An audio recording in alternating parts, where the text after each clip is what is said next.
नमः शिवाय दर्शकों, पूजा प्रकरण में आपका स्वागत है।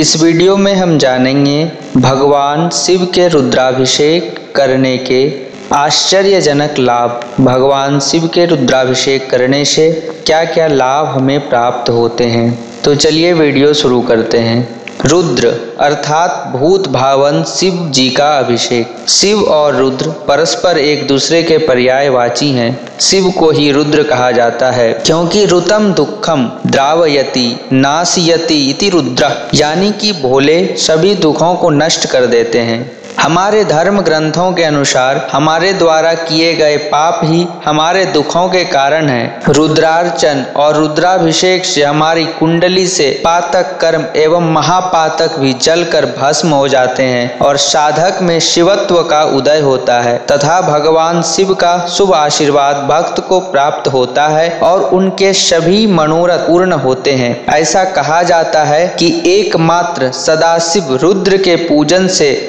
सभी देवताओं की पूजा स्वतः हो जाती है। रुद्र हृदयोपनिषद में शिव के बारे में कहा गया है कि सर्वदेवात्मको रुद्र सर्वे देवा शिवात्मका, अर्थात सभी देवताओं की आत्मा में रुद्र उपस्थित है और सभी देवता रुद्र की आत्मा है। हमारे शास्त्रों में विविध कामनाओं की पूर्ति के लिए रुद्राभिषेक के पूजन के निमित्त अनेक द्रव्यों तथा पूजन सामग्री को बताया गया है। साधक रुद्राभिषेक पूजन विभिन्न विधि से तथा विविध मनोरथ को लेकर करते हैं। किसी खास मनोरथ की पूर्ति के लिए तदनुसार पूजन सामग्री तथा विधि से रुद्राभिषेक किया जाता है। रुद्राभिषेक किस किस द्रव्य से रुद्राभिषेक करने से क्या फल मिलता है, अर्थात आप जिस उद्देश्य की पूर्ति हेतु रुद्राभिषेक करा रहे हैं उसके लिए किस द्रव्य का प्रयोग करना चाहिए जिससे मनोवांछित लाभ मिलता है, इसका जानकारी हम इस वीडियो के माध्यम से प्राप्त करते हैं। तो चलिए पहले हम वचन सुनते हैं, फिर आपको हम हिंदी में बताएंगे कि किससे अभिषेक करने से क्या लाभ प्राप्त होता है। जलेन वृष्टिमाप्नोति व्याधि शान्त्यै कुशोदकै दध्ना च पशुकामाय श्रिया इक्षुरसेन वै मध्वाज्येन धनार्थी स्यान्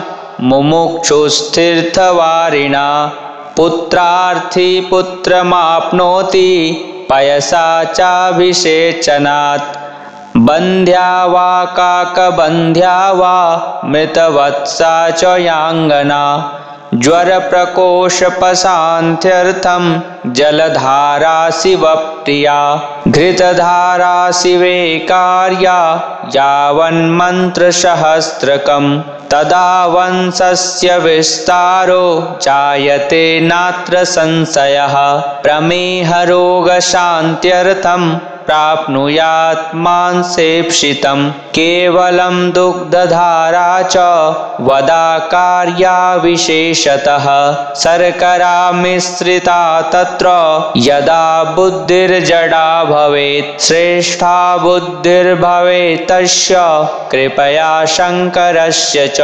सार्ष्पेनैव तैलेन शत्रुनाशो भवेदिह पापाक्षयार्थी मधुना निर्व्याधि सर्पिषा तथा जीवनार्थी तु पयसा श्रीकामेक्षुरसेन वै पुत्रार्थी शर्करायास्तु रसेनार्चेत् शिवं तथा महालिंगाभिषेकेन सुप्रीतः शंकरो मुदा कुर्याद्विधानं रुद्राणां यजुर्वेदविनिर्मितम्। अर्थात जल से अभिषेक करने पर वर्षा होती है। असाध्य रोगों को शांत करने के लिए कुशोदक से रुद्राभिषेक करना चाहिए। भवन वाहन के लिए दही से रुद्राभिषेक करना चाहिए। लक्ष्मी प्राप्ति के लिए गन्ने के रस से रुद्राभिषेक करें। धन की वृद्धि के लिए शहद एवं घी से अभिषेक करें। तीर्थ के जल से अभिषेक करने पर मोक्ष की प्राप्ति होती है। इत्र मिले जल से अभिषेक करने से बीमारी नष्ट होती है।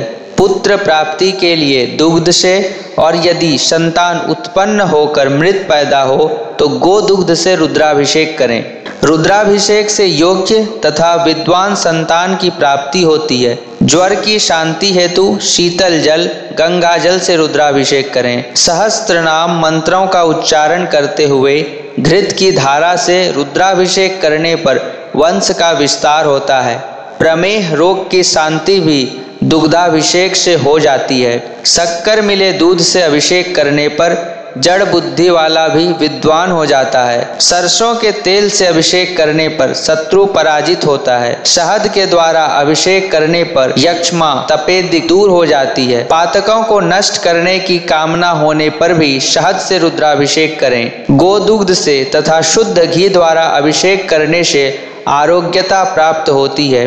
पुत्र की कामना वाले व्यक्ति शक्कर मिश्रित जल से अभिषेक करें। वैसे तो अभिषेक साधारण रूप से जल से ही होता है, परंतु विशेष अवसर पर या सोमवार, प्रदोष और शिवरात्रि आदि पर्व के दिनों में मंत्र, गोदुग्ध या अन्य दूध मिलाकर अथवा केवल दूध से भी अभिषेक किया जाता है। विशेष पूजा में दूध, दही, घृत, शहद और चीनी से अलग अलग अथवा सब को मिलाकर पंचामृत से भी अभिषेक किया जाता है। तंत्रों में रोग निवारण हेतु अन्य विभिन्न वस्तुओं से भी अभिषेक करने का विधान है। इस प्रकार विविध द्रव्यों से शिवलिंग का विधिवत अभिषेक करने पर अभिष्ट कामना की पूर्ति होती है। इसमें कोई संदेह नहीं कि किसी भी पुराने नियमित रूप से पूजे जाने वाले शिवलिंग का अभिषेक बहुत ही उत्तम फल देता है, किंतु यदि पारद के शिवलिंग का अभिषेक किया जाए तो बहुत ही शीघ्र चमत्कारिक शुभ परिणाम मिलता है। रुद्राभिषेक का फल बहुत ही शीघ्र प्राप्त होता है। वेदों में विद्वानों ने इसकी भूरी भूरी प्रशंसा की है। पुराणों में तो इससे संबंधित अनेक कथाओं का विवरण प्राप्त होता है। वेदों और पुराणों में रुद्राभिषेक के बारे में कहा गया है और बताया गया है कि रावण ने अपने 10 सिरों को काटकर उसके रक्त से शिवलिंग का अभिषेक किया था तथा सिरों को हवन की अग्नि को अर्पित कर दिया था, जिससे वो त्रिलोक जयी हो गया। भस्मासुर ने शिवलिंग का अभिषेक अपनी आंखों के आंसुओं से किया तो वह भी भगवान के वरदान का पात्र बन गया। काल सर्प योग, गृह क्लेश, व्यापार में नुकसान, शिक्षा में रुकावट, सभी कार्यों की बाधाओं को दूर करने के लिए रुद्राभिषेक आपके अभिष्ट सिद्धि के लिए फलदायक है। ज्योतिर्लिंग क्षेत्र एवं तीर्थ स्थान तथा शिवरात्रि, प्रदोष, श्रावण के सोमवार आदि पर्वों में शिववास का विचार किए बिना भी रुद्राभिषेक किया जा सकता है। वस्तुतः शिवलिंग का अभिषेक आशुतोष भगवान शिव को शीघ्र प्रसन्न करके साधक को उनका कृपा पात्र बना देता है और उनकी सारी समस्याएं स्वतः समाप्त हो जाती है। अतः हम यह कह सकते हैं कि रुद्राभिषेक से मनुष्य के सारे पाप ताप धुल जाते हैं।